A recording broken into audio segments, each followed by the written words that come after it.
ಬ್ರಹ್ಮರ್ಷಿ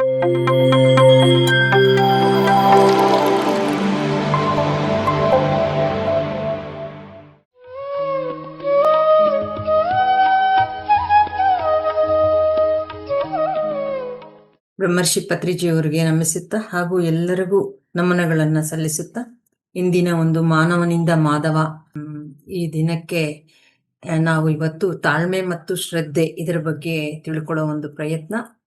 ಯಾಕಂದ್ರೆ ಈ ಈ ಎರಡು ಹೇಗೆ ಅಂದ್ರೆ, ನಾವು ಒಂದು ಜೋಡು ಕುದುರೆಗಳ ಮೇಲೆ ಸವಾರಿ ಮಾಡಿದ ಹಾಗೆ ನಾವು ಅಷ್ಟು ಇದಾಗಿರುತ್ತೆ.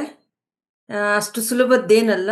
ಕೇಳೋದಕ್ಕೆ, ನಾವು ಕೇಳಿಸ್ಕೊಳ್ಳೋದಕ್ಕೆ, ಪದಗಳು ಬಳಸೋದಕ್ಕೆ ಸುಲಭ ಅಂತ ಅನ್ಸುತ್ತೆ. ಆದರೆ ಇದು ಮಾಡಲೇಬೇಕಾಗಿದೆ. ಒಬ್ಬ ಸಾಧಕ ಆಗಿರ್ತಕ್ಕಂಥವ್ರು ಇದು ಅಳವಡಿಸ್ಕೊಳ್ಳಬೇಕು. ತಾಳ್ಮೆ ಮತ್ತು ಶ್ರದ್ಧೆ ಅನ್ನೋದು ಇರಲೇಬೇಕು. ಅದಿದ್ರೇನೆ ನಮಗೆ ನಮ್ಮ ಬದುಕಿನಲ್ಲೇ ಆಗ್ಬೋದು, ಈ ಆಧ್ಯಾತ್ಮಿಕದಲ್ಲೇ ಆಗ್ಬೋದು, ನಾವು ಯಾವುದೇ ಒಂದು ಯೋಜನೆ ಇದ್ರೆ ಆ ಗುರಿ ಅನ್ನ ನಾವು ಸಾಧಿಸೋದಕ್ಕೆ ಸಾಧ್ಯ ಆಗುತ್ತೆ. ಹಾಗಾಗಿ ತಾಳ್ಮೆ ಮತ್ತು ಶ್ರದ್ಧೆ ಎರಡು ಜೀವನದ ಒಂದು ಯಶಸ್ಸಿಗೆ ಅಗತ್ಯವಾಗಿರ್ತಕ್ಕಂತಹ ಒಂದು ಗುಣಗಳು. ಅಂದ್ರೆ ಇದು ತಾಳ್ಮೆ ಅನ್ನೋದು ನಮ್ಮ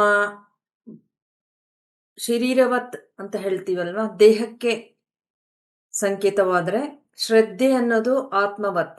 ಅಂದ್ರೆ ನಾವು ಅಂದ್ರೆ ಎರಡು ಆಗಿದ್ದೀವಿ, ದೇಹ ಮತ್ತು ಆತ್ಮ, ದೇಹ ಮತ್ತು ದೇಹಿ ಎರಡು ಆಗಿರೋದ್ರಿಂದ ನಾವು ನಮ್ಮ ಶಾರೀರಿಕ ಒಂದು ಜೀವನದಲ್ಲಿ ಅಂದ್ರೆ ನಮ್ಮ ಜಾಗೃತ ಅವಸ್ಥೆಯಲ್ಲಿ, ಪ್ರಾಪಂಚಿಕ ಜೀವನದಲ್ಲಿ ತಾಳ್ಮೆ ಅನ್ನೋದು ಇರಲೇಬೇಕು ನಮಗೆ. ಅದೇ ತರಹ ಆಧ್ಯಾತ್ಮಿಕ ಜೀವನ, ಅದರಲ್ಲಿ ನಮಗೆ ಶ್ರದ್ಧೆ ಅನ್ನೋದಿರಬೇಕು. ಈ ಎರಡೂ ಸಹ ಜೀವನದಲ್ಲಿ ಎಲ್ಲರಿಗೂ ಅಗತ್ಯವಾಗಿದೆ. ಮತ್ತೆ ನಮ್ಮ ಯಶಸ್ಸಿಗಾಗ್ಬೋದು, ನಮ್ಮ ಗುರಿ ಏನು ಅಂದ್ರೆ ಮಾನವನಿಂದ ಮಾಧವ ಆಗೋದಾಗಿರೋದ್ರಿಂದ, ಆ ಗುರಿಗೆ ನಾವು ತಲುಪಬೇಕು ಅಂದ್ರೆ, ಆ ಕಡೆ ನಮ್ಮ ಪ್ರಯಾಣ ಸಾಗಬೇಕು ಅಂದ್ರೆ ತಾಳ್ಮೆ ಶ್ರದ್ಧೆ ಎರಡೂ ಇರಬೇಕು. ಅದರಿಂದ ತಾಳ್ಮೆ ಅಂದ್ರೆ ಕಷ್ಟಗಳನ್ನ ಸಹಿಸ್ಕೊಳ್ಳೋ ಒಂದು ಸಾಮರ್ಥ್ಯ ಅಂತ ನಾವು ಸರಳವಾಗಿ ತಿಳ್ಕೋಬಹುದು. ಶ್ರದ್ಧೆ ಅಂದ್ರೆ ನಮ್ಮ ಗುರಿ ಏನಿದೆಯೋ ಅದು ತಲುಪೋದಕ್ಕೆ ನಾವು ಪರಿಶ್ರಮ ಮಾಡ್ತೀವಲ್ವಾ, ಆ ಒಂದು ಮನೋಭಾವದಲ್ಲಿ ಇರೋದು ಶ್ರದ್ಧೆ ಅಂತ.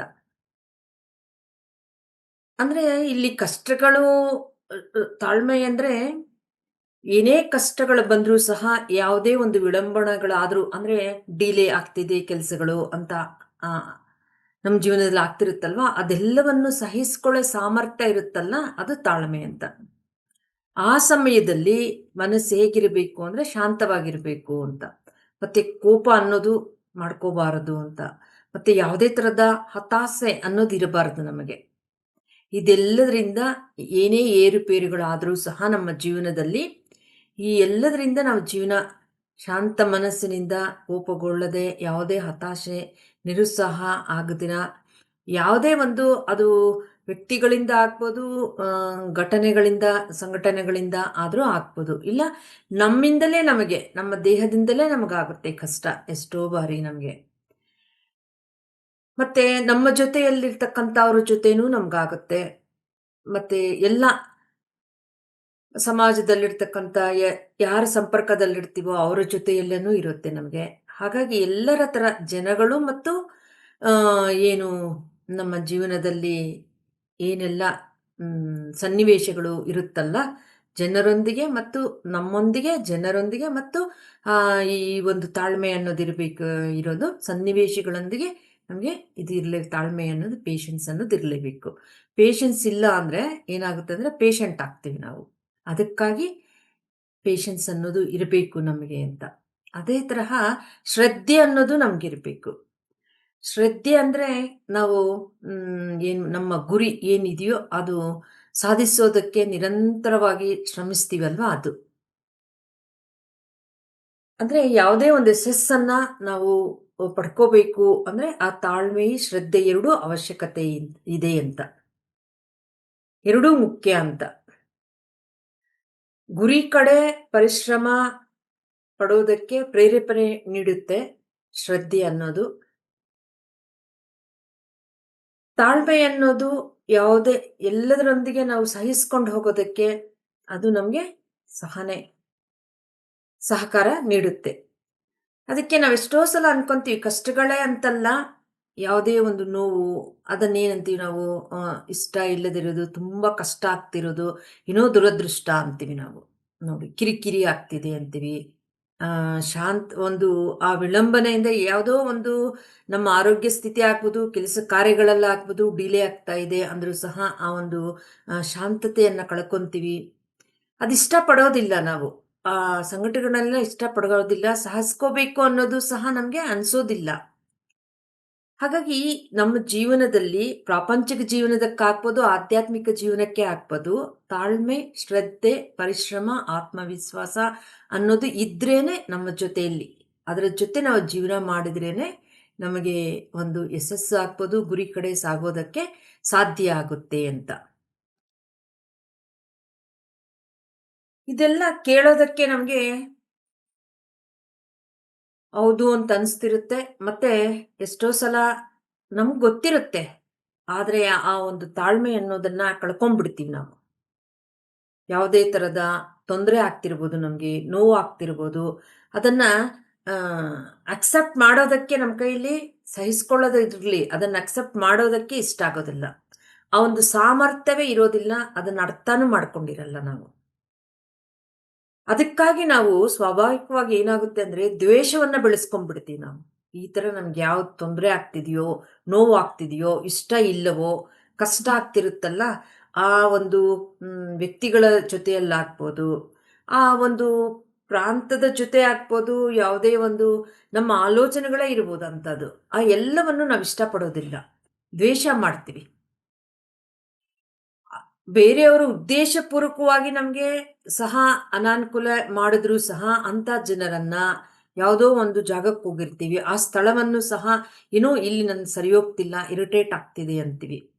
ಮತ್ತೆ ಯಾವುದೇ ಒಂದು ವಸ್ತುಗಳು ಆಗ್ಬೋದು. ಇಲ್ಲ ನಮ್ಗೂನು ಒಮ್ಮೊಮ್ಮೆ ಆಲೋಚನೆಗಳು ಸಹ ಅದೇ ಥರ ಇರುತ್ತೆ. ಹಾಗಾಗಿ ನಮ್ಮೊಂದಿಗೆ ನಾವು ಅದೇ ಥರ ಇರ್ತೀವಿ. ಬೇರೆಯವ್ರ ಜೊತೆನೂ ಇಲ್ಲಿರ್ತೀವಿ. ಬೇರೆ ಸ್ಥಳಗಳಿಗೆ ಹೋದಾಗೋ, ವಸ್ತುಗಳನ್ನು ಬಳಸಿದಾಗಲೂ ನಮ್ಮ ಆಲೋಚನೆಗಳು ಸಹ ನಮಗೆ ತಾಳ್ಮೆ ಅನ್ನೋದು ಇಲ್ಲದಿರ ಆಗುತ್ತೆ ನಮಗೆ. ತುಂಬ ಸಹಿಸ್ಕೊಳ್ಳೋಕ್ಕೆ ಸಾಮರ್ಥ್ಯ ಅದು ಬೇಡ ಅನ್ನೋ ಥರ ಇರುತ್ತೆ. ಹಾಗಾಗಿ ಇದು ಕೇಳಿಸ್ಕೊಳ್ಳೋದಕ್ಕೆ ಮಾತ್ರ ಸಾಧ್ಯ. ಇದು ಅಸಾಧ್ಯ ಅನ್ನೋದನ್ನ ನಾವು ಚೆನ್ನಾಗಿ ರಿಕಾರ್ಡ್ ಮಾಡ್ಕೊಂಡ್ಬಿಡ್ತೀವಿ. ತಾಳ್ಮೆಯಿಂದ ಇರಬೇಕಿರೋದು ನಮ್ಮೊಂದಿಗೆ ಯಾವುದೇ ಒಂದು ಏನೇ ಸಂಭವಿಸಿದರೂ ಸಹ, ಯಾರಿಂದಲೇ ಆದರೂ ಸಹ, ಎಲ್ಲ ಘಟನೆಗಳಲ್ಲಿ ವ್ಯಕ್ತಿಗಳ ಜೊತೆಯಲ್ಲಿ ತಾಳ್ಮೆಯಿಂದ ಇರಬೇಕು ಅನ್ನೋದು ಅದು ಹೇಳೋದಕ್ಕಷ್ಟೇ. ಅದು ಎಲ್ಲಿ ನಾವು ಪ್ರಾಕ್ಟಿಕಲಿ ಅದು ಸಾಧ್ಯ ಇಲ್ಲ, ಅದು ಅಸಾಧ್ಯ ಅನ್ನೋದನ್ನ ನಮಗೆ ಅದು ಚಿಕ್ಕ ವಯಸ್ಸಿಂದಲೇ ಬಂದ್ಬಿಟ್ಟಿರುತ್ತೆ. ಅದು ನಮ್ಗೆ ಕಷ್ಟ ಆಗ್ತಿರೋದು. ನಾವು ಚಿಕ್ಕ ವಯಸ್ಸಿನಿಂದಲೇ ಹೇಗೆ ಅಂದರೆ, ನಾವು ಶಾಲೆಗೆ ಹೋಗೋವಾಗಲೇ ಏನಿರುತ್ತಂದ್ರೆ, ಕೆಲವರಿಗೆ ಡ್ರಿಲ್ ಮಾಡೋದಂದ್ರೆ ಇಷ್ಟ ಇರಲ್ಲ. ಸ್ಟೂಡೆಂಟ್ಸ್‌ಗೆ ಅವಾಗ ಏನು ಮಾಡ್ತಾರೆ, ಅವ್ರಿಗೆ ಕಿರಿಕಿರಿ. ಆ ಪೀರಿಯಡ್ ಬಂತು ಅಂದ್ರೇನೆ ಕಿರಿಕಿರಿ. ಆದ್ರೆ ಕೆಲವರು ತುಂಬಾ ಖುಷಿಯಿಂದ ಅದು ಯಾವಾಗ ಬರುತ್ತಾ ಅಂತ ಕಾಯ್ತಾ ಇರ್ತಾರೆ. ಹಾಗಾಗಿ ನಮಗಿಷ್ಟವಿಲ್ಲವ ಇರೋದೆಲ್ಲವೂ ನಮಗೆ ಕಿರಿಕಿರಿ ಉಂಟು ಮಾಡ್ತಾ ಇರುತ್ತೆ ನಮ್ಗೆ. ಆ ಥರದ್ದೆಲ್ಲ ಇಷ್ಟ ಇಲ್ಲದಿರೋದ್ರಿಂದ ನಾನು ದೂರ ಹೋಗ್ಬೇಕು, ಅದೇ ಸರಿ ಇಲ್ಲ ಅನ್ನೋ ಒಂದು ಆ ಆ ಭಾವನೆಯಲ್ಲೇ ನಾವು ಬೆಳ್ಕೊಂಡ್ ಬಂದಿರ್ತೀವಿ. ಅದರ ಬಗ್ಗೆ ಸರಿಯಾದ ತಿಳುವಳಿಕೆ ಅನ್ನೋದೇ ಇರೋದಿಲ್ಲ ಮೊದಲನೇದಾಗಿ ನಮ್ಗೆ. ತಾಳ್ಮೆ ಅನ್ನೋ ನಾವು ಪದವನ್ನು ಬಳಸ್ತಾ ಇರ್ತೀವಿ. ಆದ್ರೆ ಈ ಥರ ಎಲ್ಲ ಸಹಿಸ್ಕೊಂಡು ಎಲ್ಲವನ್ನು ಸ್ವೀಕರಿಸ್ತಾ ಜೀವನ ಮಾಡಿದ್ರೆ, ಆ ಸಾಮರ್ಥ್ಯವನ್ನು ಬೆಳೆಸ್ಕೊಂಡ್ರೆ ನಮ್ಮಲ್ಲಿ ತಾಳ್ಮೆ ಇದೆ ಅನ್ನೋದು ನಾವು ತಿಳ್ಕೊಂತಾ ಇದ್ದೀವಿ. ಆದ್ರೆ ನಮ್ಮ ಮನಸ್ಸು ಅದಕ್ಕೆ ವಿರುದ್ಧವಾಗಿನೇ ಇರೋದು. ಅದ್ಯಾವುದೂನು ಇಷ್ಟಪಡಲ್ಲ. ಹಾಗಾಗಿ ತಾಳ್ಮೆ ಅಂದ್ರೆ ಸರಿಯಾದ ತಿಳುವಳಿಕೆ ಅನ್ನೋದು ನಾವು ಫಸ್ಟು ಅದರ ಕಡೆ ಗಮನ ಕೊಡಬೇಕಾಗುತ್ತೆ. ತಾಳ್ಮೆ ಅಂದ್ರೆ ಯಾವುದೇ ಆಗ್ಲಿ ಹೆಚ್ಚು ಆಕರ್ಷಣೆ ಆಗ್ತಿರೋದು, ಯಾವುದನ್ನೇ ಆಗ್ಲಿ ಅದನ್ನ ಅಸಹ್ಯ ಪಡದೇ ಇರೋದು, ಯಾವುದಕ್ಕೆ ಆಗ್ಲಿ ವ್ಯಕ್ತಿಗಳ ಜೊತೆ ಆಗ್ಬೋದು, ಸಂಘಟನೆಗಳ ಜೊತೆ ಆಗ್ಬೋದು, ಅದು ಹೆಚ್ಚು ಭಾವುಕರಾಗದೇ ಇರೋದು. ಅಂದ್ರೆ ಎಮೋಷನಲ್ ಅಂತೀವಲ್ಲ, ಭಾವನಾತ್ಮಕವಾಗಿ ಹೆಚ್ಚು ಇಲ್ಲದೇ ಇರೋದು. ಅವು ಇಲ್ಲ ಅಂದ್ರೆ ನಮ್ಮಲ್ಲಿ ಆಕರ್ಷಣೆ, ಅಸಹ್ಯ, ಭಾವುಕರಾಗದೇ ಇರೋವಾಗ ಏನು ನಡೀತಾ ಇದೆ ಎನ್ನೋದ್ ಬಗ್ಗೆ ನಾವು ಚಿಂತನಶೀಲರಾಗ್ತಾ ಇರ್ತೀವಿ. ಅರಿವಿನಿಂದ ಇರ್ತೀವಿ. ಆ ಒಂದು ಸಾಮರ್ಥ್ಯವನ್ನು ಬೆಳೆಸ್ಕೊಂತೀವಲ್ವಾ, ಅದು ತಾಳ್ಮೆ ಅಂದ್ರೆ. ಆದ್ರೆ ನಾವು ಈ ತಾಳ್ಮೆ ಅನ್ನೋದಕ್ಕೆ ಈ ತರ ತಿಳ್ಕೊಂಡು ಅದು ನಮ್ಗೆ ಇಷ್ಟನೇ ಇಲ್ಲ, ಆ ಪದವೇ ಇಷ್ಟ ಇಲ್ಲ ಅನ್ನೋ ತರ ತಿಳ್ಕೊಂಡ್ಬಿಟ್ಟಿದ್ವಿ. ಆದ್ರೆ ಎಲ್ಲವನ್ನೂ ನಿರಾಕರಿಸೋದು ಅದಂತಲ್ಲ ತಾಳ್ಮೆ ಅಂದ್ರೆ. ಎಷ್ಟಿರಬೇಕು, ಯಾವುದರಲ್ಲಿ ಎಷ್ಟು ಆಕರ್ಷಿತರಾಗಿರ್ಬೇಕು, ಎಷ್ಟು ನಾವು ಅದರ ಕಡೆ ಗಮನ ಕೊಡಬೇಕು, ಎಷ್ಟು ಪ್ರಾಮುಖ್ಯತೆ ಕೊಡಬೇಕು, ಎಷ್ಟು ಭಾವುಕರಾಗಿರ್ಬೇಕು ಅನ್ನೋದು, ಅದರ ಬಗ್ಗೆ ನಮಗೆ ಆ ಒಂದು ಅರಿವಿರಬೇಕು. ಅದ್ರ ಬಗ್ಗೆ ಚಿಂತನೆ ಅನ್ನೋದು ನಡೀತಿರ್ಬೇಕು ನಮ್ಮೊಳಗಡೆ ಆ ಆ ಸಂದರ್ಭದಲ್ಲಿ. ಅದು ತಾಳ್ಮೆ. ಆ ಸಾಮರ್ಥ್ಯ ಇರುತ್ತಲ್ಲ ನಮಗೆ. ಎಲ್ಲಾ ಸಮಯದಲ್ಲಿ ಇಲ್ಲದಿರೋದ್ರೂನು ಎಲ್ಲರಿಗೂ ಈ ಧ್ಯಾನ ಮಾಡ್ತಾ ಇರೋರು, ಆಧ್ಯಾತ್ಮಿಕ ಸಾಧನೆಯಲ್ಲಿ ಇರ್ತಕ್ಕಂಥವ್ರಿಗೆ ಇದ್ದೇ ಇರುತ್ತೆ. ಆದ್ರೆ ಇದು ಹೆಚ್ಚಾಗ್ಬೇಕು ಅಂತ. ತಾಳ್ಮೆ ಬಗ್ಗೆ ನಾವು ಯಾಕೆ ತಿಳ್ಕೋಬೇಕು ಅಂದ್ರೆ, ಈಗಾಗ್ಲೇ ಇಲ್ಲ ಅಂತಲ್ಲ, ಇದೇ ನಮ್ಮಲ್ಲಿ. ಅದು ಹೆಚ್ಚಾಗ್ಬೇಕು. ಹೆಚ್ಚಾದಾಗಲೇ ನಾವು ಮಾಧವನ ಕಡೆ ಹೋಗೋದಕ್ಕೆ ಇದು ತುಂಬಾ ನಮ್ಗೆ ಏನು ಬೇಸಿಕ್ ಅಂತೀವಲ್ವಾ ಅದು. ಆ ಸಾಮರ್ಥ್ಯ ಇರಲೇಬೇಕು ನಮಗೆ ತಾಳ್ಮೆ ಅನ್ನೋದು. ಅದಕ್ಕಾಗಿ ಸರಿಯಾದ ತಿಳುವಳಿಕೆ ಅನ್ನೋದು ಇದ್ರ ಬಗ್ಗೆ ನಾವು ಅದರ ಗಮನ ಕೊಡಬೇಕಾಗುತ್ತೆ. ನಾವೇನ್ ಅನ್ಕೊಂತೀವಿ ಅಂದ್ರೆ, ತಾಳ್ಮೆ ಇರೋದು ಅಂದ್ರೆ ನಿಷ್ಕ್ರಿಯರಾಗ್ಬಿಡ್ತೀವಿ ಅಂತ ಅನ್ಕೊಂತೀವಿ. ಏನೂ ಮಾಡದಿರ, ಏನೂ ಪ್ರತಿಕ್ರಿಯೆ ಮಾಡದಿರ ಇರುವುದು ಅಂತ ಅನ್ಕೊಂತೀವಿ. ಮತ್ತೆ ಏನಾದ್ರೂ ನಮ್ಮಲ್ಲಿದ್ರೆ ಅದಕ್ಕೆ ಮಟ್ಟ ಹಾಕ್ಬೇಕು ಅಂತ ಅನ್ಕೊಂತೀವಿ. ಇದು ಸರಿ ಇಲ್ಲ ಅಂತ. ಹಾಗಂತ ನಡೀತಿರೋದೆಲ್ಲವೂ ಸರಿ ಅಂತ ನಾವು ಹೇಳ್ತಾ ಇದೀವಿ, ಒಪ್ಕೊಂತಾ ಇದೀವಿ ಅಂತಲ್ಲ. ತಾಳ್ಮೆ ಅಂದ್ರೆ ಏನು ಅಂದ್ರೆ, ಆತಂಕ, ಒತ್ತಡ ಇಲ್ಲದಿರ ಸ್ಪಷ್ಟತೆಯಿಂದ, ಅರಿವಿನಿಂದ ಆ ಸಂದರ್ಭಗಳನ್ನ ನಾವು ಹ್ಯಾಂಡಲ್ ಮಾಡೋದು. ವಿವೇಕದಿಂದ. ಈ ಅಭ್ಯಾಸವನ್ನ ಬೆಳೆಸ್ಕೋಬೇಕು ಅನ್ನೋದು ತಾಳ್ಮೆ ಅಂದ್ರೆ ಅರ್ಥ.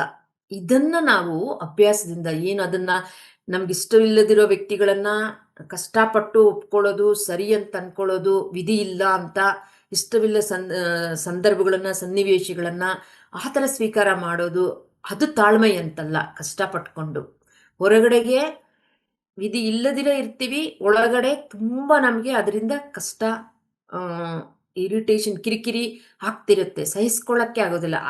ಆ ಒಂದು ಸಹಿಸ್ಕೊಳ್ಳದೇ ಇರೋದು ಒಳಗಡೆ ಇರೋದ್ರಿಂದಾನೇ ಕೋಪವಾಗಿ ವ್ಯಕ್ತವಾಗುತ್ತೆ, ಬಲಿಷ್ಠ ಆಗ್ಬಿಡ್ತೀವಿ. ಅದಕ್ಕಾಗಿ ತಾಳ್ಮೆ ಅಂದ್ರೆ ಸರಿಯಾಗಿ ನಾವು ಅಭ್ಯಾಸ ಮಾಡಬೇಕಿರೋದು ಏನು ಅಂದ್ರೆ, ನಿಷ್ಕ್ರಿಯರಾಗೋದಲ್ಲ, ಏನೆಲ್ಲ ಆಗ್ತಿದೆಯೋ ಅದೆಲ್ಲ ಒಪ್ಕೊಳ್ಳೋದು ಅಂತಲ್ಲ, ಅದೇ ಸರಿ, ನಮ್ದು ಸರಿ ಇಲ್ಲ ಅಂತ ಸುಮ್ಮನಿರೋದಂತಲ್ಲ, ಪ್ರತಿಕ್ರಿಯೆ ಇಲ್ಲದಿರೋದು ಅಂತಲ್ಲ. ನಮ್ಮೊಳಗಡೆ ಒತ್ತಡ ಇಲ್ಲದಿರ ಇಟ್ಕೋಬೇಕು ನಾವು. ಯಾವುದಕ್ಕೂ ಆತಂಕ ಅನ್ನೋದಿರಬಾರ್ದು. ಅದು ಯಾವಾಗ ಸಿಗುತ್ತೆ ನಮಗೆ? ಸ್ಪಷ್ಟತೆ ಅನ್ನೋದು ಇದ್ದಾಗ ಸಿಗುತ್ತೆ. ಅರಿವು ಇಂದಾಗ ಸಿಗುತ್ತೆ. ಯಾವುದೇ ಸಂದರ್ಭದಲ್ಲಿ ಆಗ್ಬೋದು. ಅದು ಬೆಳೆಸ್ಕೊಂತ ಹೋದಾಗ ಎಲ್ಲಾ ಸಂದರ್ಭಗಳಲ್ಲೂ, ಎಲ್ಲಾ ವ್ಯಕ್ತಿಗಳಲ್ಲೂ, ಎಲ್ಲಾ ಸ್ಥಳಗಳಲ್ಲೂ ಆ ಥರ ಇರೋದು, ಹೆಚ್ಚಿಸ್ಕೊಳ್ಳೋ ಒಂದು ಸಾಮರ್ಥ್ಯ ಇದೆಯಲ್ಲ, ಅದು ತಾಳ್ಮೆ ಅಂದ್ರೆ. ಈಗ ನಮ್ಗನ್ಸುತ್ತೆ, ಈ ಥರ ಇದ್ದಾಗ ಸರಿ ಇಲ್ಲ, ಸಂದರ್ಭಗಳಿಗೆ ನಾವು ಪ್ರತಿಕ್ರಿಯೆ ನೀಡಿಲ್ಲ ಅಂದ್ರೆ ನಾವು ನಾವು ಶಕ್ತಿಹೀನರು, ಬಲ ಇಲ್ಲ ನಮ್ಮಲ್ಲಿ ಅಂತ ತಿಳ್ಕೊಂತೀವಿ. ಬೇರೆಯವರು ತಿಳ್ಕೊಬೋದು ಅಂತ ಭಾವಿಸ್ತೀವಿ. ಅದಕ್ಕೆ ಕೋಪ ಅನ್ನೋದು ಇರಲೇಬೇಕು ಅಂತ ಅನ್ಕೊಂತೀವಿ ನಾವು. ಯಾರೋ ನಮಗೆ ತೊಂದರೆ ಮಾಡಿದ್ರು ನಾವು ಮಾಡಲೇಬೇಕು, ಬುದ್ಧಿ ಕಲಿಸ್ಬೇಕು ಅಂತ ಅನ್ಕೊಂತೀವಿ. ಆದ್ರೆ ಇದು ಹೊರಗಡೆ ನಾವು ಅನ್ಕೊಂಡಂಗೆ ತಾಳ್ಮೆ ಅನ್ನೋದು ಬೆಳೆಸ್ಕೊಳ್ಳೋದು ಯಾತಕ್ಕೆ ಅಂದ್ರೆ, ಇದು ಶೂನ್ಯತೆ ಕಡೆ ಹೋಗುವುದು ನಮ್ಮ ದೃಷ್ಟಿ. ಕೇವಲ ಧ್ಯಾನದ ಸಮಯದಲ್ಲಿ ಯಾವುದೇ ತರದ ಅಭ್ಯಾಸ ಮಾಡ್ತಿರ್ತೀವಲ್ವ ನಾವು, ಅದರಲ್ಲಿ ಮಾತ್ರ, ಆ ಸಮಯದಲ್ಲಿ ಮಾತ್ರ ನಾವು ಶೂನ್ಯ ಸ್ಥಿತಿಯಲ್ಲಿರೋದಲ್ಲ. ಬೇರೆ ಸಮಯದಲ್ಲಿಯೂ, ಸಂದರ್ಭಗಳಲ್ಲೂ, ಎಲ್ಲ ಸಮಯದಲ್ಲೂ ಆ ಶೂನ್ಯತೆಯನ್ನ ಹೆಚ್ಚಿಸ್ಕೋಬೇಕು ಅನ್ನೋದು. ನಾವು ಹಿಂದಿನ ವಾರ ನೋಡಿದಾಗ ನಮ್ಮ ಶಕ್ತಿ ಉತ್ಪತ್ತಿ ಆಗೋದು ಹೇಗೆ ಅನ್ನೋದು ನಾವು ಸ್ಪಿರಿಚುಯಾಲಿಟಿ ಇನ್ ಫಿಸಿಕಲ್ ಲೈಫ್ ಅನ್ನೋದ್ರಲ್ಲಿ ನೋಡಿದೀವಿ ನಾವು. ಶಕ್ತಿ ಶಾಸ್ತ್ರದಲ್ಲಿ ಶೂನ್ಯತೆಯಲ್ಲಿದ್ದಾಗ ಶಕ್ತಿ ಉತ್ಪತ್ತಿ ಆಗುತ್ತೆ ಅಂತ. ಹಾಗಾಗಿ ಈ ತಾಳ್ಮೆ ಅಂದ್ರೆ ಏನು ಅನ್ನೋ ತಿಳ್ಕೋಬೇಕು. ಯಾಕೆ ತಾಳ್ಮೆಯಿಂದ ನಾವು ಇರಬೇಕು? ಯಾರಿಗೋ ಒಬ್ಬರು ಮೆಚ್ಚಿಸ್ಕೋಬೇಕು, ಮೆಚ್ಚುಗೆಗಾಗ ಅಲ್ಲ. ಮತ್ತೆ ನಾವು ವಿಧಿ ಇಲ್ಲ, ನಮಗಿಂತ ಅವರು ಶಕ್ತಿಶಾಲಿಗಳು ಎದುರುಗಡೆ ಇರೋರು, ನಾವು ಸುಮ್ಮನೆ ಇರೋದು ಉತ್ತಮ ಆ ದೃಷ್ಟಿಯಿಂದ ಸುಮ್ಮನಿರೋದು ತಾಳ್ಮೆ ಅಂತಲ್ಲ. ಉದ್ದೇಶ ಏನು ತಾಳ್ಮೆದು ಅಂದರೆ ಶೂನ್ಯತೆ ಕಡೆ ಹೋಗೋದು ದೃಷ್ಟಿ ನಮ್ಮದು. ಅದು ಸೂಚಿಸುತ್ತೆ ನಮಗೆ. ಯಾವಾಗ ನಮ್ಮ ಈ ತಾಳ್ಮೆ ಇರುತ್ತೆ, ತಾಳ್ಮೆ ಅಂದರೆ ಈಗ ಹೇಳಿದ್ವಲ್ಲ ಆ ಥರ ಎಲ್ಲದಕ್ಕೂ ಪ್ರತಿಕ್ರಿಯೆ ನೀಡದಿರ, ಇಲ್ಲ ಹೆಚ್ಚು ಭಾವುಕರಾಗೋದು ಅದಲ್ಲ. ಶೂನ್ಯತೆ ದೃಷ್ಟಿಕೋನದಿಂದ ನಾವು ತಾಳ್ಮೆಯಿಂದ ಇರಬೇಕಾಗಿರೋದು, ಅಭ್ಯಾಸ ಮಾಡಬೇಕಿರೋದು. ಅದು ನಮ್ಮನ್ನ ವ್ಯಕ್ತಿ ನಿರ್ಮಾಣವನ್ನ ರೂಪಿಸುತ್ತೆ. ಅವಾಗ ಯಾವಾಗ ಎಷ್ಟೆಷ್ಟು ನಾವು ಶೂನ್ಯತೆಯಲ್ಲಿ ಇರ್ತೀವೋ ಅವಾಗ ಶಾಂತಿಯಿಂದ ಇರುತ್ತೆ ನಮ್ಮ ಮನಸ್ಸು. ಅವಾಗ ಸಹಜವಾಗೇ ಕಡಿಮೆ ಒತ್ತಡದಲ್ಲಿರ್ತೀವಿ ನಾವು. ಯಾವಾಗ ನಾವು ಒತ್ತಡ ಕಡಿಮೆ ಇತ್ತೋ, ಶಾಂತವಾಗಿರ್ತೀವೋ, ಶಕ್ತಿಯುತವಾಗಿರ್ತೀವೋ, ಸಹಜವಾಗೇನೆ ನಮ್ಮ ಕೆಲಸ ಕಾರ್ಯಗಳೆಲ್ಲವೂ ಕೌಶಲ್ಯದಿಂದ ಮಾಡ್ತೀವಿ ನಾವು. ಒಟ್ಟಾರೆ ನಮ್ಮ ಜೀವನದ ಒಂದು ಒಂದು ಡೆವಲಪ್‌ಮೆಂಟ್ ಅಂತೀವಲ್ವಾ? ಅದು ಆಗುತ್ತೆ. ಅದಕ್ಕಾಗಿ ತಾಳ್ಮೆಯಿಂದ ಇರಬೇಕಾಗಿರೋದು. ಇದು ಯಾವುದೋ ಕೆಲವು ಸಂದರ್ಭದಲ್ಲಿ ಮಾತ್ರ ಅಂತಲ್ಲ ತಾಳ್ಮೆಯಿಂದಿರೋದು. ಎಲ್ಲಾ ಪರಿಸ್ಥಿತಿಗಳಲ್ಲೂ ಇದನ್ನ ಅಭ್ಯಾಸ ಮಾಡೋರಾಗಿರ್ಬೇಕು ನಾವು. ಹಾಗಾಗಿ ತಾಳ್ಮೆ ಎಂದ್ರೆ ಏನು ಅನ್ನೋದು ಸರಿಯಾಗಿ ತಿಳ್ಕೋಬೇಕು, ಯಾಕಿರಬೇಕು, ಹೇಗೆ ಅದನ್ನ ನಾವು ಪ್ರತಿಕ್ರಿಯಿಸಬೇಕು ಅನ್ನೋದು ತಿಳ್ಕೋಬೇಕಾಗುತ್ತೆ. ಈಗ ನಮ್ಗೇನೋ ಒಂದು ಕೋಪ ಬಂತು ಅಂತ ಇಟ್ಕೊಳ್ಳಿ. ಅದರ ಪರಿಣಾಮ ಏನಾಗುತ್ತೆ ರಿಸಲ್ಟು? ಯಾವುದೇ ಒಂದು emotion plus action is equal to result ಅಲ್ವಾ? ಏನೋ ನಾವು ಯಾವುದೇ ಈಗ ಕೋಪ ಅಂತ ಎಮೋಷನ್ ತಗೊಂಡಾಗ ನಮ್ಮ ಆಕ್ಷನ್ ಹೇಗಿರುತ್ತೆ? ಯಾರಿಗೋ ಆ ಕೋಪದಲ್ಲಿ ಬೈಬೇಕಂತಲೋ, ಹೊಡಿಬೇಕಂತಲೋ, ಇಲ್ಲಾಂದ್ರೆ ಪ್ರತೀಕಾರ ಮಾಡ್ಬೇಕಂತಲೋ ಬಯಸ್ತಾ ಇರ್ತೀವಿ ನಾವು. ಆ ಸ್ಥಿತಿಯಲ್ಲಿದ್ದಾಗ ನಮ್ದೇ ಯಾವ ಥರ ನಾವು ನಮ್ಮ ಒಂದು ಆಕ್ಷನ್ ಇರುತ್ತೆ? ಪ್ರತೀಕಾರ ಭಾವದಲ್ಲಿದ್ದಾಗ ಅದರ ರಿಸಲ್ಟ್ ಏನಿರುತ್ತೆ? ನಮ್ಮಲ್ಲಿ ಅವಾಗ ಸ್ವಯಂ ನಿಯಂತ್ರಣ ಇದೆಯಾ? ಸೆಲ್ಫ್ ಕಂಟ್ರೋಲ್ ಅನ್ನೋದಿದೆಯಾ? ಇಲ್ಲ. ಹಾಗಾಗಿ ಈ ಥರ ನಾವು ತಾಳ್ಮೆ ಇದೆಯಾ ಇಲ್ವಾ ಅನ್ನೋದಕ್ಕೆ ನಮ್ಮನ್ನ ನಾವು ಚೆಕ್ ಮಾಡ್ಕೋಬೇಕು. Emotion plus action is equal to result. ಯಾವ ಎಮೋಷನಲ್ಲಿದ್ದೀನಿ, ಅದರಲ್ಲಿ ನನ್ನ ಪ್ರತಿಕ್ರಿಯೆ ಹೇಗಿದೆ, ಆಕ್ಷನ್ ಹೇಗಿದೆ, ಅದರ ಒಂದು ಪರಿಣಾಮ ರಿಸಲ್ಟ್ ಏನಾಗಿದೆ ಅಂತ. ಈಗ ನಾನು ಕೋಪದಲ್ಲಿದ್ದರೂ ಸಹ ಪ್ರತೀಕಾರ ಬಯಸ್ದಿಲ್ಲ ಇನ್ನೊಬ್ಬರಿಗೆ, ಏನೋ ಒಂದು ನಡೀತು ಅದಕ್ಕೆ ಮಾಡಲಿಲ್ಲ ಅಂದಾಗ ನನಗೆ ಸೆಲ್ಫ್ ಕಂಟ್ರೋಲ್ ಇದೆ ಅಂತ, ಸ್ವಯಂ ನಿಯಂತ್ರಣ ಇದೆ ಅಂತ. ಆ ಸ್ವಯಂ ನಿಯಂತ್ರಣದಲ್ಲಿದ್ದಾಗ ನಾನು ತಾಳ್ಮೆಯಲ್ಲಿದ್ದೀನಿ ಅನ್ನೋದು. ಆಗಾಗ ಅವಾಗ ನಮಗೆ ಈಗ ಹೇಳಿದ್ವಲ್ಲ, ಆ ಒಂದು ಶಾಂತತೆ, ಮನಸ್ಸು ಪ್ರಶಾಂತವಾಗಿರೋದಾಗ್ಬೋದು, ಶೂನ್ಯತೆ ಕಡೆ ಹೋಗೋದಾಗ್ಬೋದು, ಅರಿವಿನಿಂದ ಇರೋದಾಗ್ಬೋದು, ಅದು ಸ್ವಲ್ಪ ನಮಗೆ ಗಮನಕ್ಕೆ ಬರುತ್ತೆ. ಮತ್ತೆ ಇನ್ನೊಂದು ನಾವು ನೋಡಿದಾಗ ಆತಂಕ ಇರುತ್ತೆ ಅಂತ ಇಟ್ಕೊಳ್ಳಿ ನಮಗೆ. ಆತಂಕ ಯಾಕಾಗುತ್ತೆ ನಮಗೆ? ಆತಂಕದಲ್ಲಿ ನಾವೇನ್ ಮಾಡ್ತೀವಿ ಅಂದ್ರೆ, ಅವಾಗ ನಾವು ಯಾರನ್ನ ನಂಬಿರ್ತೀವೋ ಅವ್ರು ನಮ್ಗೆ ನೆನಪಾಗ್ತಾರೆ ಆ ಆತಂಕದಲ್ಲಿ. ತೀರಾ ವಿಧಿ ಇಲ್ಲ, ನಮ್ಮ ಪ್ರಯತ್ನಗಳೆಲ್ಲವೂ ಮುಗಿದಿದೆ. ಅವಾಗ ಏನ್ ಮಾಡ್ತೀವಿ ನಾವು?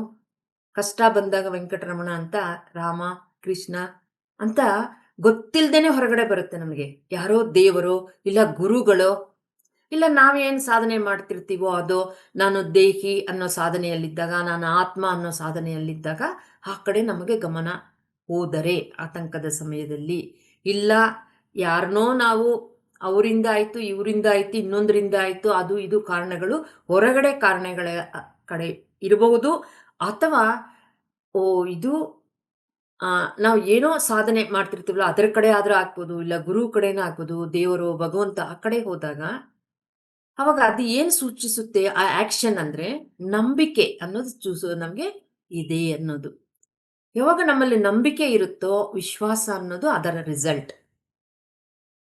ಹಾಗಾಗಿ ಆತಂಕದ ಸಮಯದಲ್ಲಿ ನಾನು ಹೇಗೆ ಪ್ರತಿಕ್ರಿಯೆ ನೀಡ್ತಾ ಇದ್ದೀನಿ ಅನ್ನೋದು ನಮ್ಮನ್ನು ನಾವು ಚೆಕ್ ಮಾಡ್ಕೋಬೇಕು. ನನ್ನಲ್ಲಿ ಆ ನಂಬಿಕೆ ಇದೆಯಾ ಇಲ್ವಾ? ಹೇಳ್ತಾ ಇದ್ದೀವಿ, ಸತ್ಸಂಗದಲ್ಲಿ ಕೇಳಿಸ್ಕೊಂತಿದ್ದೀವಿ, ಸ್ವಾಧ್ಯಾಯದಲ್ಲಿ ಓದ್ತಾ ಇದ್ದೀವಿ. ಆದರೆ ಆ ಆತಂಕದ ಒಂದು ಸನ್ನಿವೇಶದಲ್ಲಿ ನಾನು ಹೇಗೆ ನನ್ನ ಆ್ಯಕ್ಷನ್ ಇದೆ ಅನ್ನೋದು ನೋಡಿಕೊಂಡಾಗ ನನಗೆ ನಂಬಿಕೆ ಇದೆಯಾ ಇಲ್ವಾ?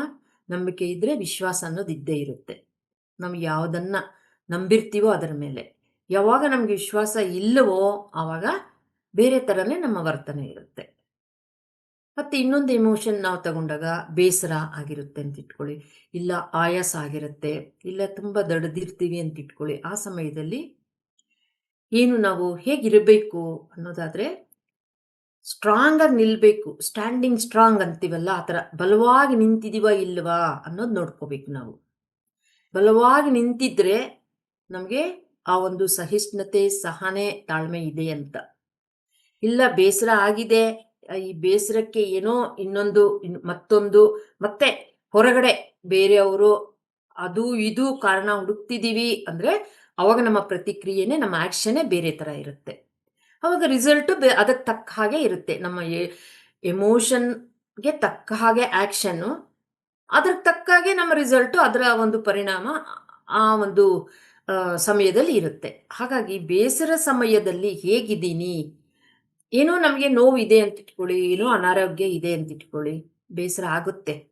ಆದರೆ ಆವಾಗ ನಾನು ಯಾವ ಥರ ಅದನ್ನು ಬೇಸರದಿಂದ ನಾನು ಹೇಗಿದ್ದೀನಿ, ಹೇಗೆ ಆ ಬೇಸರ ಅನ್ನೋದನ್ನು ಹ್ಯಾಂಡಲ್ ಮಾಡ್ತಾ ಇದ್ದೀನಿ, ನಾನು ಬಲವಾಗಿ ಅಲ್ಲಿ ನಿಂತಿದ್ದೀನ ಇಲ್ವಾ ಅನ್ನೋದು ನೋಡ್ಕೋಬೇಕು. ಅದಕ್ಕೆ ಕಾರಣ ಏನು ಅನ್ನೋದು ಹುಡುಕ್ಬೇಕು, ಆಳಕ್ಕೆ ಹೋಗಬೇಕು ನಾವು. ಆ ಥರ ಹೋದಾಗ ನಮಗೆ ಸಹನೆ ಇದೆ ಅಂತ. ಇಲ್ಲ ಅಂದರೆ ನನಗೆ ಬೇಸರ ಆಗಿದ್ದಕ್ಕೆ ಯಾರೋ ಏನೋ ಅಂದರು, ಏನೋ ಮಾತಾಡಿದರು, ಹೇಗೆ ವರ್ತಿಸಿದ್ರು ಅದಕ್ಕಾಗಿ ಅಂದ್ಕೊಂಡಾಗ ನಾವಿನ್ನೂ ನಮ್ಮ ಕಡೆ ನಮ್ಮ ಗಮನ ಕೊಡ್ತಿಲ್ಲ ಅನ್ನೋದು ಅರ್ಥ ಆಗುತ್ತೆ ನಮಗೆ.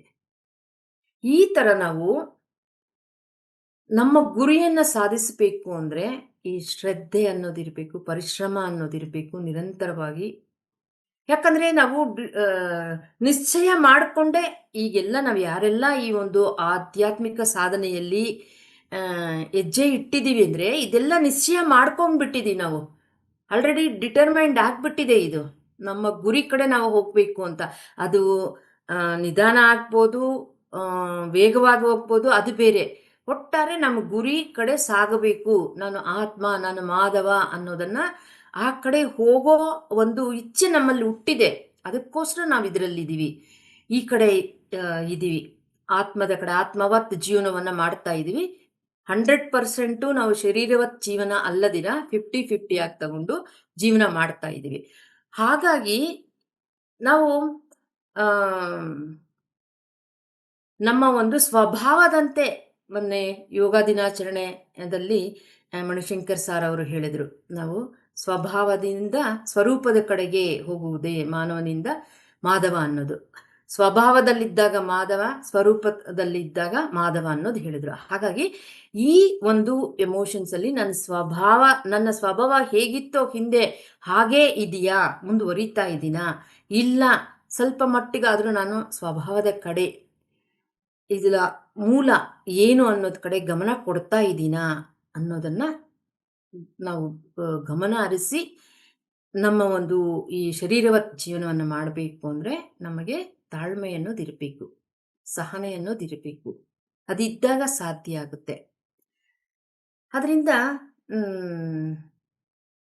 ಏನೆಲ್ಲ ನಾವು ಇದೊಂದು ನಮಗೆ ನೆನಪಲ್ಲಿ ಇರಬೇಕು. ಏನು ನಾವು ಮಾಡೋದಕ್ಕೆ ಹೊರಟಿರೋದು ಏನು ಅಂದರೆ ಮಹಾನ್ ಒಂದು ಇರೋ ಕಾರ್ಯ. ಅದಕ್ಕೆ ಕೇವಲ ಶಕ್ತಿಯಿಂದ ಅದು ಸಾಧ್ಯ ಆಗೋದಿಲ್ಲ. ಪರಿಶ್ರಮ ಅನ್ನೋದಿರಲೇಬೇಕು, ಮಾಡಲೇಬೇಕು ನಾವು. ಹಾಗಾಗಿ ಶ್ರದ್ಧೆ ಮತ್ತು ತಾಳ್ಮೆಯಿಂದ ಇರಲೇಬೇಕು. ನಾವು ಒಂದು ಉದಾಹರಣೆ ನೋಡೋದಾದರೆ, ಗಟ್ಟಿಯಾಗಿರುತ್ತೆ ಕೇಬಲ್ ವೈರ್ ಹಾಕ್ಬೋದು, ಎಲೆಕ್ಟ್ರಿಕ್ ವೈರ್ ಹಾಕ್ಬೋದು, ಇಲ್ಲ ನಾವು ನೋಡಿರ್ತೀವಿ ಮನೆಗಳಲ್ಲಿ.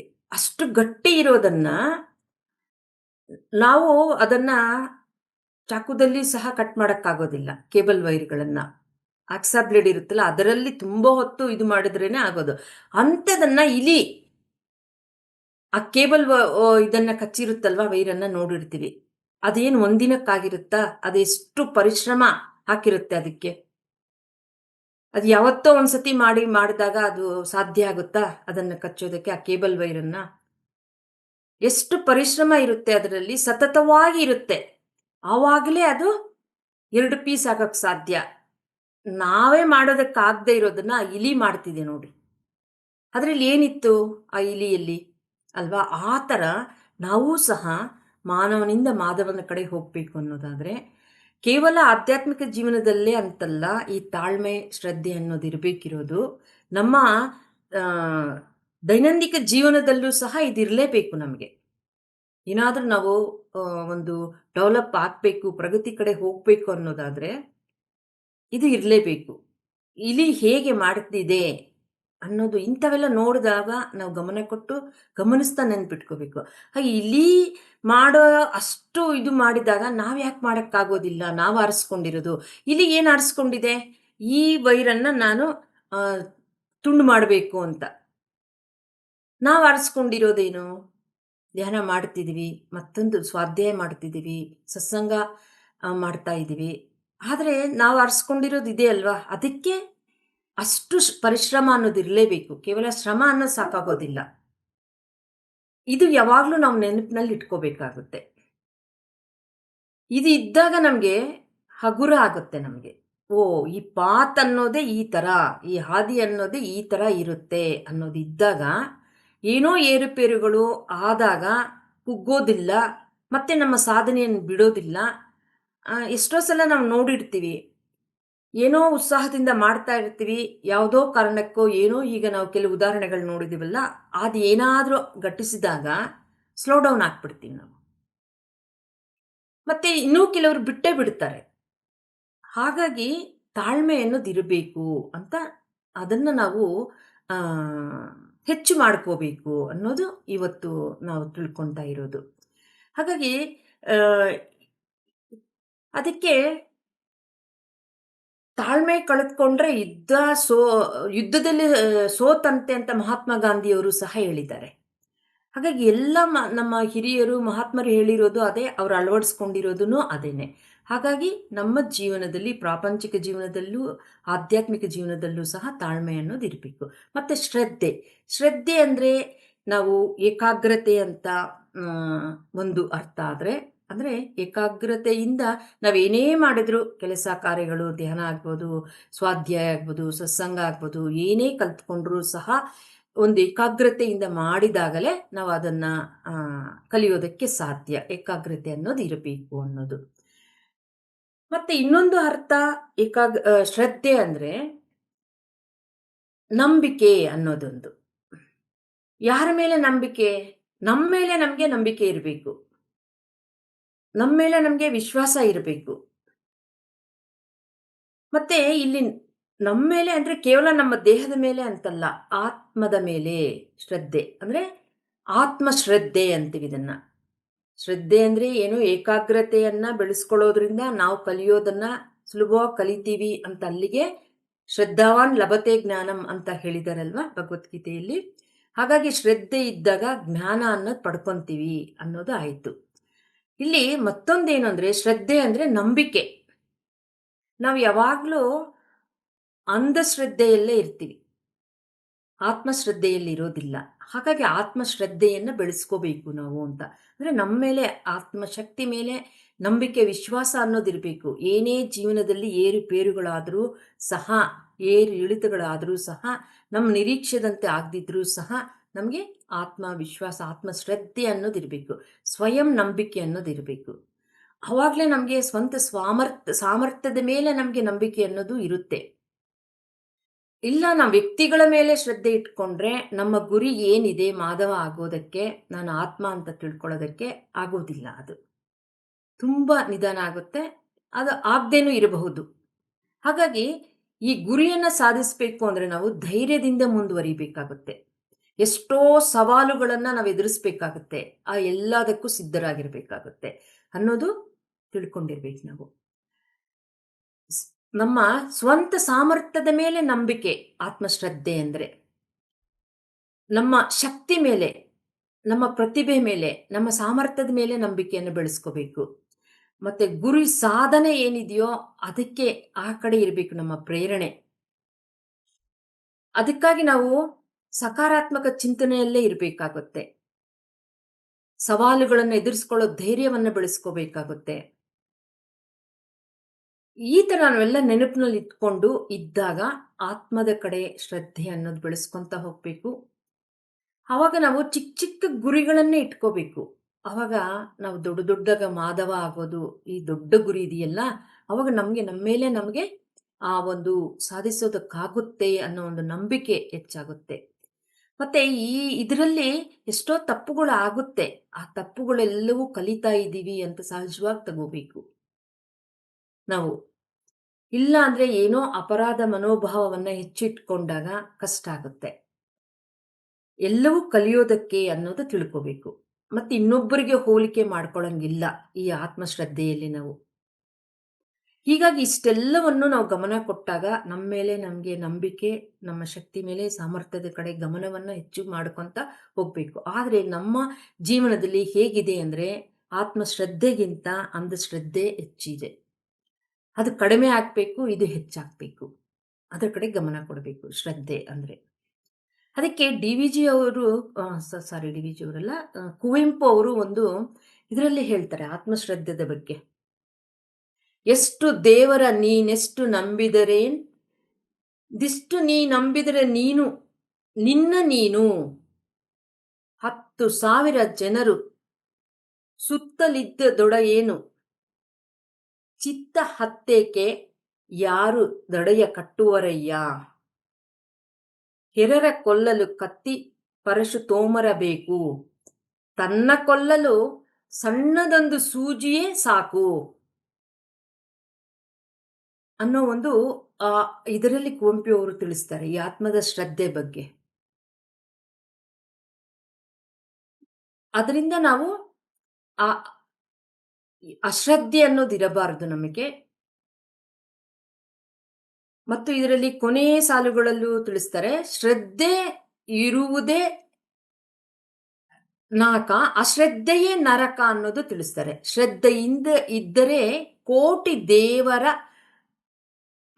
ಗಾಳಯ್ಯ, ಮಾನವನೇ ದೇವತೆಯು ನರನೇ ನಾರಾಯಣನು, ನಮ್ಮ ವಿಶ್ವಕ್ಕೆ ನಾವೇ ನಿರುಪಮಾದ್ಭುತವಯ್ಯ, ಕ್ರಿಸ್ತ ಬುದ್ಧರು ಎಲ್ಲ ಅಹಮಸ್ಮಿ ಸಾಗರದಿ ಮಿಂಚು ಮುಳುಗಿರುವ ಬರಿಯ ಕಿರಿಯ ಬುದ್ಧುದವಯ್ಯ ಅನ್ನೋದು ಕುವೆಂಪು ಅವರು ಇದರಲ್ಲೂ ಸಹ ಆತ್ಮದ ಶ್ರದ್ಧೆ ಬಗ್ಗೆ ತಿಳಿಸಿದ್ದಾರೆ. ಎಲ್ಲ ಮಹಾತ್ಮರು ಸಹ ತಿಳಿಸಿದ್ದಾರೆ. ಹಾಗಾಗಿ ನಾವು ಸಹ ಇದನ್ನು ಬೆಳೆಸ್ಕೋಬೇಕು ನಮ್ಮ ಸಾಧನೆಯಲ್ಲಿ ಅನ್ನೋದು ವಿವೇಕಾನಂದರು ಆಗ್ಬೋದು, ಎಲ್ಲರೂ ತಿಳಿಸಿರೋದು ನಮ್ಮ ಆತ್ಮದ ಶ್ರದ್ಧೆಯನ್ನ ಬೆಳೆಸ್ಕೋಬೇಕು ಅಂತ ವಿವೇಕಾನಂದರು ಹೇಳ್ತಾರೆ. ಒಬ್ಬನು ಸಣ್ಣ ಗುಳ್ಳೆ ಆಗಿ ಇರಬಹುದು, ಮತ್ತೊಬ್ಬನು ಪರ್ವತಾಕಾರದ ಅಲೆ ಹಾಗೆ ಇರಬಹುದು. ಆದರೆ ಒಂದೇ ಸಾಗರ, ಅದು ಹಿಂದೆ ಇರೋದು ಯಾವುದು ಅಂದ್ರೆ ಅಲೆ ಅನ್ನೋದು ಒಂದೇ ಆಗಿರುತ್ತೆ ಅನ್ನೋದು ಆ ಥರ ಆ ಭರವಸೆಯನ್ನು ನಾವು ಇಟ್ಕೊಂಡಾಗಲೇ ಮೋಕ್ಷ ಅನ್ನೋದು ಸಾಧ್ಯ ಅನ್ನೋದು ವಿವೇಕಾನಂದರು ಸಹ ಒಂದು ಕಡೆ ಹೇಳಿರೋದು ನೆನಪಾಯಿತು ಸ್ನೇಹಿತರೆ. ಹಾಗಾಗಿ ನಾವು ಅಂಧಶ್ರದ್ಧೆಯನ್ನು ಬಿಟ್ಟು ಆತ್ಮಶ್ರದ್ಧೆದ ಕಡೆಗೆ ಹೋಗಬೇಕು. ತಾಳ್ಮೆ ಅಂದರೆ ಏನು ಅನ್ನೋ ತಿಳ್ಕೊಂತ ತಾಳ್ಮೆ ಶ್ರದ್ಧೆಯ ಪರಿಪೂರ್ಣವಾಗಿ ನಾವು ಕೆಲಸ ಮಾಡಿದಾಗ ನಾವು ಪರಿಪೂರ್ಣರಾಗ್ತೀವಿ, ಸಂಪೂರ್ಣರಾಗ್ತೀವಿ. ಅದರಲ್ಲಿ ಯಾವುದೇ ಒಂದು ಸಂಶಯ ಇಲ್ಲ ಅನ್ನೋದನ್ನು ತಿಳಿಸೋ ಒಂದು ಪ್ರಯತ್ನ ಇವತ್ತು. ನಾವು ಸಾಧನೆ ಅಂದರೆ ಏನು, ಕೇವಲ ನಾವು ಕಣ್ಮುಚ್ಕೊಂಡು ಧ್ಯಾನ ಮಾಡ್ತಿರೋ ಸಮಯ ಮಾತ್ರವೇ ಅಲ್ಲ, ಬೇರೆ ಸಮಯದಲ್ಲೂ ಸಹ ಯಾವ ಗುಣಗಳ ಕಡೆ ನಾವು ಗಮನ ಕೊಡಬೇಕು, ಯಾವುದನ್ನು ಬೆಳೆಸ್ಕೋಬೇಕು, ಅದು ನಮಗೆ ಹೇಗೆ ಪೂರಕವಾಗುತ್ತೆ ಸಾಧನೆಗೆ ಅನ್ನೋ ವಿಷಯಗಳನ್ನು ಹಂಚ್ಕೋಬೇಕು ಅಂತ ಅನಿಸ್ತು. ಹಾಗಾಗಿ ಈ ತಾಳ್ಮೆ ಶ್ರದ್ಧೆ ಅನ್ನೋದನ್ನು ಗಮನ ಕೊಡಬೇಕು ನಾವೆಲ್ಲರೂ ಅನ್ನೋದನ್ನು ತಿಳಿಸೋ ಒಂದು ಇಂದಿನ ಪ್ರಯತ್ನ. ಎಲ್ಲರಿಗೂ ಧನ್ಯವಾದಗಳು. PMC ಕನ್ನಡ ಚಾನೆಲ್ ಅನ್ನು ಲೈಕ್ ಮಾಡಿ, ಶೇರ್ ಮಾಡಿ, ಸಬ್ಸ್ಕ್ರೈಬ್ ಮಾಡಿ ಮತ್ತು ಮಾಡಿಸಿ. ಎಲ್ಲರಿಗೂ ಧನ್ಯವಾದಗಳು.